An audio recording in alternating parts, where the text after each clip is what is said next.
आप लोगों ने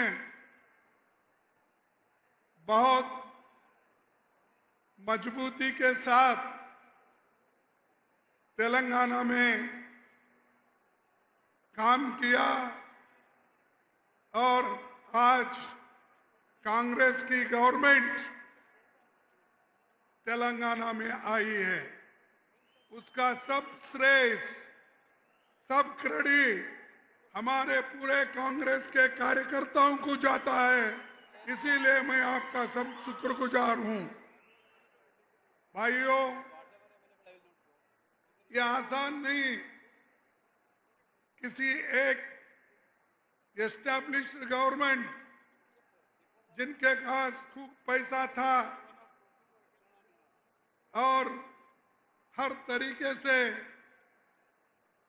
वो मजबूत थे, उनको हिलाकर अगर कांग्रेस के लोग हमारे रेवंत रेड्डी जी और हमारे डिप्टी चीफ मिनिस्टर, हमारे मिनिस्टर्स, हमारे कांग्रेस अध्यक्ष, इन्होंने जो हमारे पार्टी को मजबूत दिलाई है, ये बहुत बड़ी जीत कांग्रेस की हो गई है। लोग तो ये कहते थे भाई केसीआर को छोड़ के कोई पार्टी यहां नहीं आएगी, और ये भी चंद लोग कहते थे कि बीजेपी सेंटर में है, इसीलिए यहां पर भी मजबूती के साथ वो लड़के कांग्रेस पार्टी को तो आने नहीं देगी और बीजेपी आगे बढ़ेगी। लेकिन आप लोगों ने दिखाया, सबको हराकर कांग्रेस पार्टी को जिताया, ये बहुत बड़ी बात है। और एक ये जो महान जनता आप लोग 2023 में वोट देकर ये बहुत बड़ा एहसान गरीबों के ऊपर किया है, किसान पे किया है, युवाओं पे किया है, महिलाओं पे किया है, ये सबको रिलीफ मिला, वो कांग्रेस गवर्नमेंट आते ही मिला। इसीलिए ये बहुत बड़ी जीत है और इस जीत के साथ काम भी यहां पर बहुत हो रहे हैं। यहां पर आए हुए ग्राम समिति के अध्यक्षों, कांग्रेस कार्यकर्ताओं, इनकी तो मैं तारीफ करता हूं। आप कांग्रेस की आत्मा है, हमारी ताकत है, और आपके वजह से हम सब यहां जो बैठे हैं वो सब आपके वजह से है। इसीलिए ये पूरा श्रेय, क्रेडिट आपको देना चाहता हूं। भाइयों, कांग्रेस अध्यक्ष बनने के बाद दिल्ली से बाहर मेरा ये पहला प्रोग्राम नवंबर 2022 को हैदराबाद में राहुल जी के नेतृत्व में निकली भारत जोड़ो यात्रा के मौके पर हुआ था। तभी आपका जोश और हौसला देखकर मैंने समझ लिया था तेलंगाना में हमारी सरकार जरूर आएगी, जरूर आएगी, ये मैंने महसूस किया। यहां कांग्रेस पार्टी 1952 से लेकर लगातार हैदराबाद में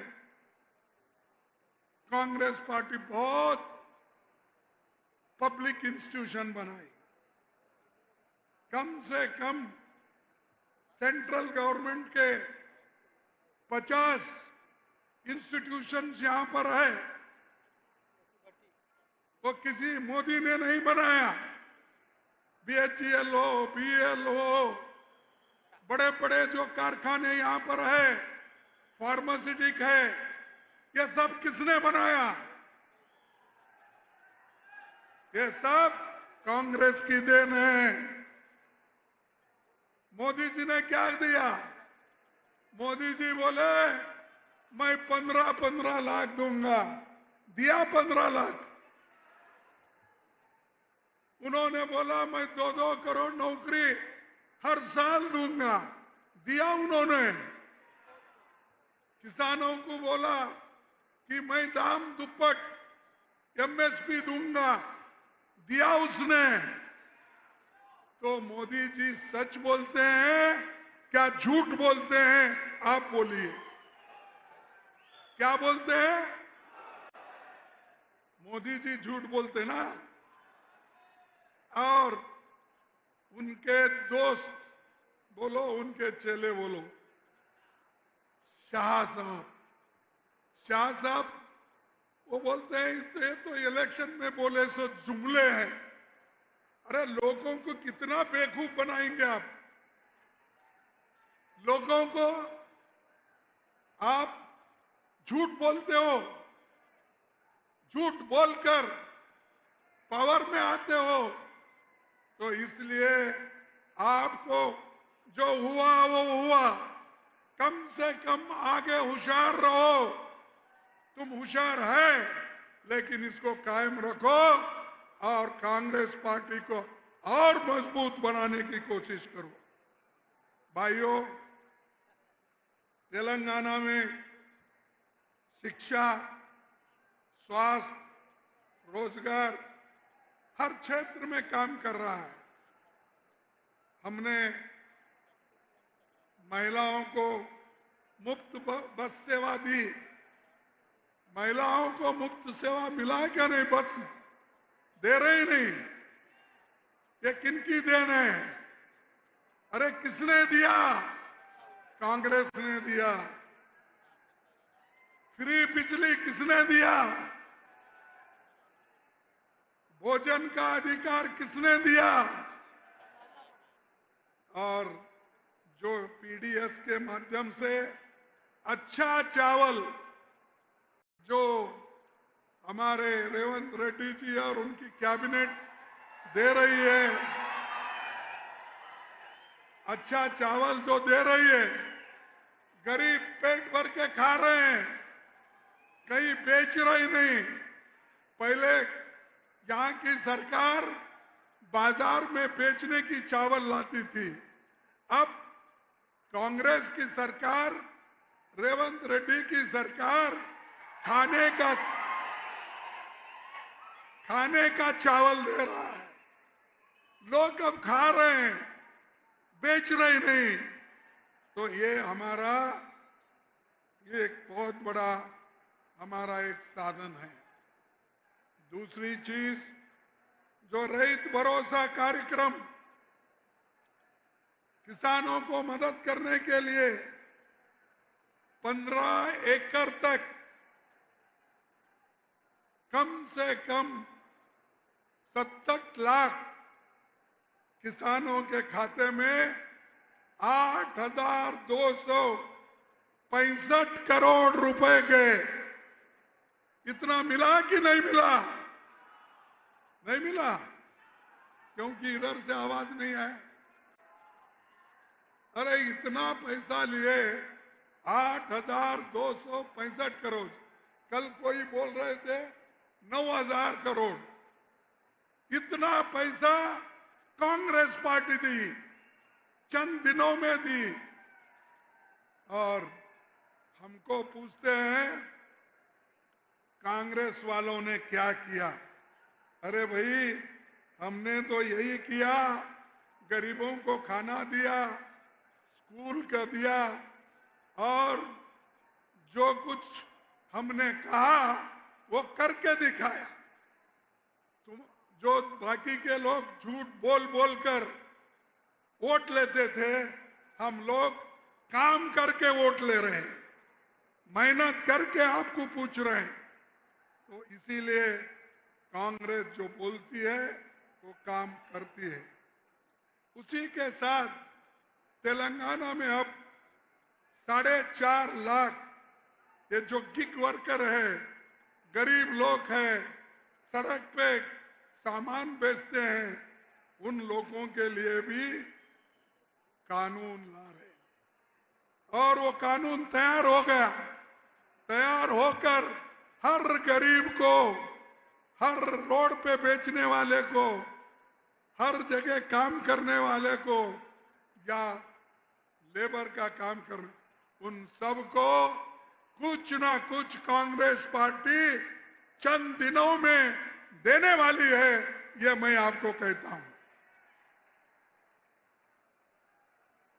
और उसी ढंग से राहुल गांधी जी एक बात कहे थे कि तेलंगाना में रोहित वेमुला जो जाति पर भेदभाव हुआ था और उसके वजह से एजुकेशन में बहुत बड़ा एक मायूसी आ गई थी।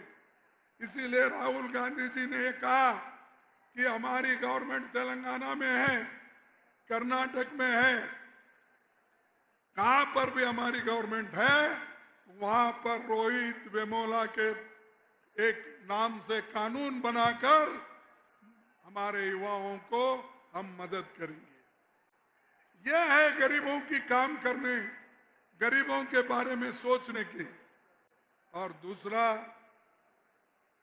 ये जो Telangana social educational employment economic cast सर्वे हो रहा है, ये जो बैकवर्ड क्लास के लिए जो कास्ट सर्वे हो रहा है, वो हिंदुस्तान में अगर कहां हो रहा है, सबसे पहले वो तेलंगाना में हो रहा है। तेलंगाना में बैकवर्ड क्लास के लोगों के लिए और उनको एम्प्लॉयमेंट, एजुकेशन और सोशल जस्टिस के लिए ये काम चल रहा है। और इसकी राहुल गांधी जी ने भी खूब तारीफ की है, हम भी करते हैं कि एक एग्जाम्पल है तेलंगाना जो किया है, इसका एक नमूना मॉडल थ्रू आउट कंट्री यही लोग करना चाहते हैं और हम करके दिखाएंगे। भाइयों, दूसरी बात, हमारे जो जानकार हैं और आज वो ये भी कहते हैं, भाई ये बैकवर्ड क्लासेस को तो ये रिजर्वेशन दिलाना चाहते हैं, लेकिन 42% कहां से लाएंगे और इसको क्या मंजूरी मिलेगी? लेकिन भाइयों, मैं आपको ये दावे के साथ कहना चाहता हूं, बैकवर्ड क्लास के लिए तुमको रिजर्वेशन दिलाने के लिए हम लड़ते रहेंगे, लड़ेंगे। जब तक हम हासिल नहीं करेंगे तब तक हम चुप नहीं बैठेंगे। यह आपके लिए है, आपके लिए पार्टी काम कर रही है, आपके लिए सरकार काम कर रही है।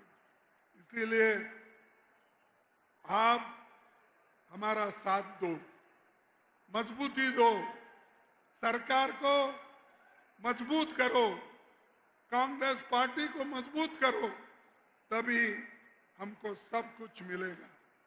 अगर हम नहीं सोचेंगे और ठीक ढंग से काम नहीं करेंगे, तो बहुत बड़ा नुकसान देश को होगा, हम सबको भी होगा। और पहले तो आपको मालूम है पहले की सरकार कैसी थी, ये कितना करप्शन था, ये सबको मालूम है। लेकिन आज हमारी गवर्नमेंट आने के बाद काम करने का सोचा है। मोदी जी तो हमेशा अपनी मन की बात बोलते हैं, अरे हम तो हमारी दिल की बात बोलते हैं, लोगों को काम की बात बोलते हैं और काम करके हमने दिखाया है और आगे भी वो काम करते दिखाएंगे। 11 साल में मोदी जी ने देश के आर्थिक स्थिति को बर्बाद किया और देश में कानून को खत्म किया, लेकिन कांग्रेस पार्टी इसको सबक सिखाएगी। और हम ये चाहते हैं कांग्रेस पार्टी मजबूत हुई, अगर केंद्र में सत्ता आई तो देश का नक्शा बदलेगा। लेकिन मोदी हमेशा यही कहते हैं, मैंने वो किया, ये किया। क्या किए भाई? हैदराबाद में ऐसी कौन सी जो 50 पब्लिक सेक्टर हमने लाया था नेहरू जी के जमाने में, इंदिरा जी के जमाने में, तुम क्या इस तेलंगाना को दिए? ये बताओ, ये बताओ।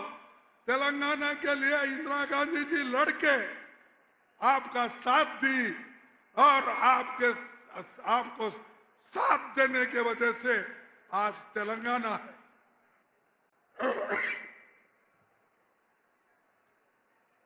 आज तेलंगाना जो है, किसी से ये अपना बोलने से कहने से नहीं, ये इंदिरा गांधी जी, सोनिया गांधी जी ने अपना ताकत दिखाकर आपके मन को छूने तक उन्होंने काम किया और ये बात उन्होंने सब किया, तुमको मालूम है। और दूसरी, दोस्तों, पहलगांव में जो आतंकीवादी हमले हो गए, उसका देश के लिए, जवानों के लिए, आर्मी के लिए एक होकर इनको सपोर्ट किया। जब मैंने सलाह दी ऑल पार्टी मीटिंग बुलाने के लिए, तब उन्होंने रोते रोते हुए बुलाया। बुलाने के बाद उस ऑल पार्टी मीटिंग में मोदी अटेंड नहीं करे, मोदी आए नहीं, मोदी दूसरे तरफ फिरते गए।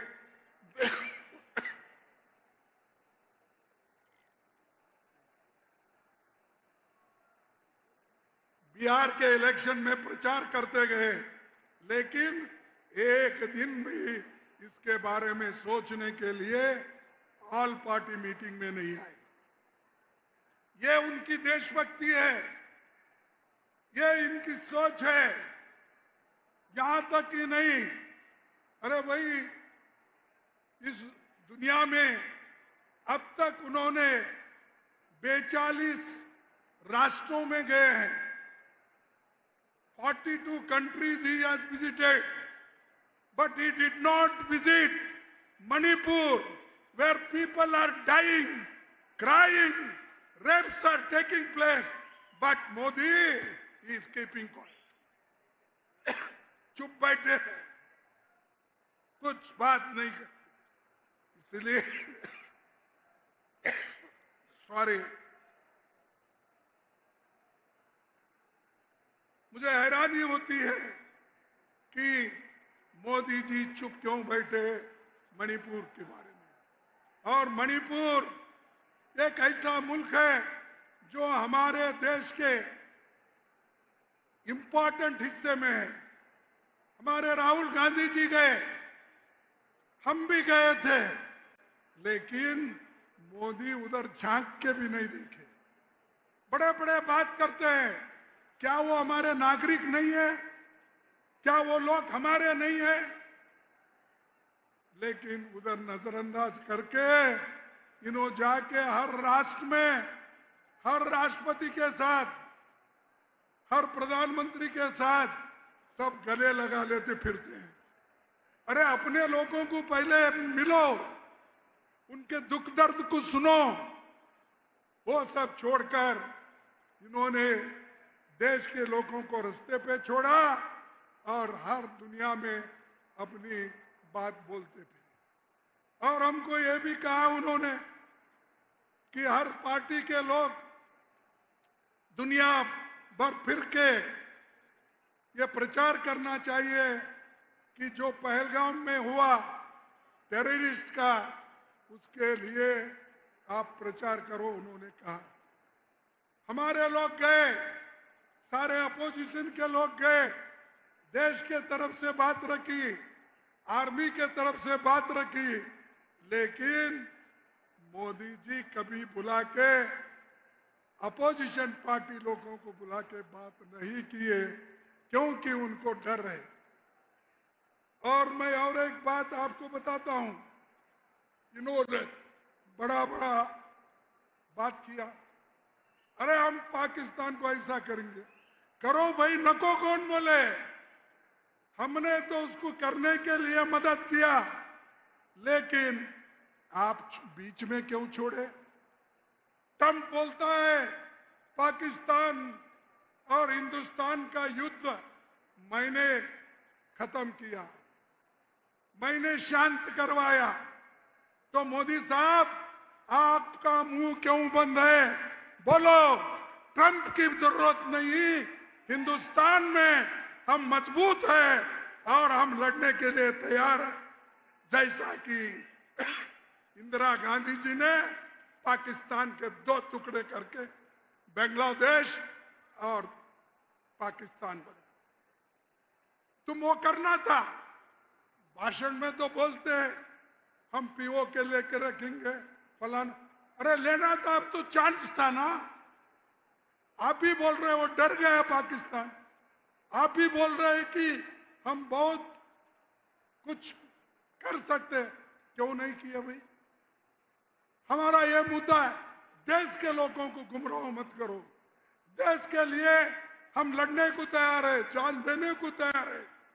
देश के लिए गांधी जी जान दिए, देश के लिए इंदिरा गांधी जान दी, देश के लिए राजीव गांधी जान दी।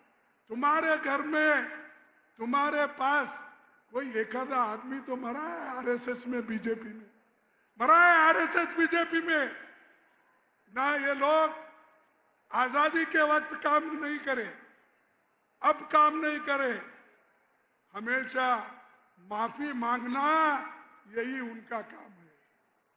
और आज हमको बार बार ये कहते हैं कि बहादुरी की बात करते हैं, लेकिन बाद में घर में चुप बैठते हैं। लेकिन इंदिरा गांधी कभी ऐसी नहीं बैठी। अमेरिका से 7th फ्लीट आया, इंदिरा गांधी जी ने डरी नहीं, वो बोली आने दो, सभी लोग एक होए, एक होकर डराने की कोशिश की, लेकिन इंदिरा गांधी जी कभी डरी नहीं, कभी झुकी नहीं, और वो बोली आने दो, कोई आने वाला है, मैं बांग्लादेश को लिबरेट करके छोड़ूंगी, आजादी दिला के छोड़ूंगी, ये उन्होंने कहा और दिया। तो तुम क्या कर रहे हो? तुम कुछ नहीं, भाषण देना और भाषण दे के फिरते रहते हो। और एक मैं आपको कहना चाहता हूं, इनकी फॉरेन पॉलिसी ठीक नहीं है। इनके फॉरेन पॉलिसी के वजह से, फेल्यूर के वजह से हमारे को सब तरफ से दुश्मन बने हैं। एक तरफ चाइना है, एक तरफ पाकिस्तान है, एक तरफ आज नेपाल भी हमसे दूर हो रहा है। हर लोग हमसे दूरी बना रहे हैं, हमको घेर लिए हैं। और मोदी जी, आप कहां हैं? आप कोई टोपी पहनाता तो टोपी पहन के जा रहे, कोई गले में कुछ हार डालता, क्या है बोलते उसको, सिक्का डाल के वो डाल लेते फिर रहे। और 8 राष्ट्र को ये जाने वाले हैं ये, लेकिन इस देश के लोगों की तरफ वो नहीं देख रहे, किसानों को नहीं देख रहे। मेरे भाइयों, मैं आपको और एक चीज बताना चाहता हूं, ये लोकतंत्र है, संविधान है। इस संविधान को, लोकतंत्र को बचाने के लिए हम सब ने मिलकर मेहनत की। जहां तेलंगाना में तो हर जिले में हमारे लोग गए हैं, हर बूथ पे गए हैं, हर गांव पे गए हैं। जय बापू, जय भीम, जय संविधान ये लेकर हर गांव को फिरे। ये हमारा काम है। और दूसरा हूं, मोदी जी को मैं और एक बात पूछ के मेरे चंद शब्द को खत्म करता हूं। मैं ये पूछना चाहता हूं, मोदी जी आप जो वायदे करते हैं, जो कहते हैं, वो एक भी नहीं करते। परसों मैंने सुना कि कोई आरएसएस वाला ये बात कहा कि हम लोग संविधान से सेक्युलर और सोशलिज्म और सेक्युलर वर्ड निकाल देना चाहिए। ये एक आरएसएस का एक कोई संचालक क्या है मालूम नहीं? हाँ?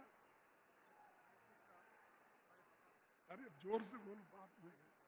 आरएसएस का उन्होंने बोला, वो हमारे शिमोगा के हैं, उन्होंने बोला कि सेक्युलर सोशलिस्ट वर्ड संविधान में नहीं है, इसीलिए उसको निकालना चाहिए। हम निकाल के रहेंगे। मैं चैलेंज करता हूं, तुम हो, तुम्हारा बीजेपी हो, तुम्हारा मोदी जी हो, शाह हो, कोई नहीं निकाल सकते। ये मेरा चैलेंज है, अगर निकाले तो।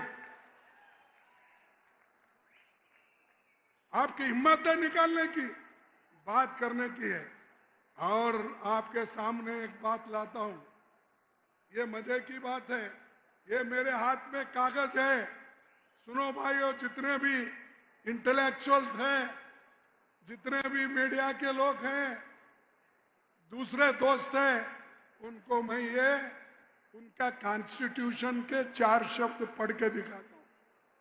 Constitution and rules, Bharatiya Janata party, ये क्या लिखी है अपने कॉन्स्टिट्यूशन में? The party is pledged to build up India as a strong and prosperous nation, which is modern, progressive and enlightened in outlook, and which proudly draws inspiration from India's ancient culture and values. ये लिखते लिखते हुए आगे क्या कहते हैं? आगे क्या कहते हैं मैं आपको बताऊंगा। आगे कहते हैं, the party shall bear true faith and allegiance to the Constitution of India, as by law established, and to the principle of socialism, secularism, and democracy, and would uphold the sovereignty, unity, and integrity of India. ये उनके article 2 जो उनका constitution है उसमें लिखा है।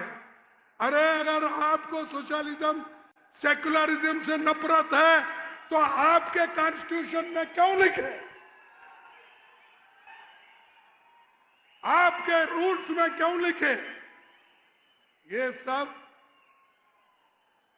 ना इधर मर्द है ना उधर औरत है, ऐसे लोग हैं।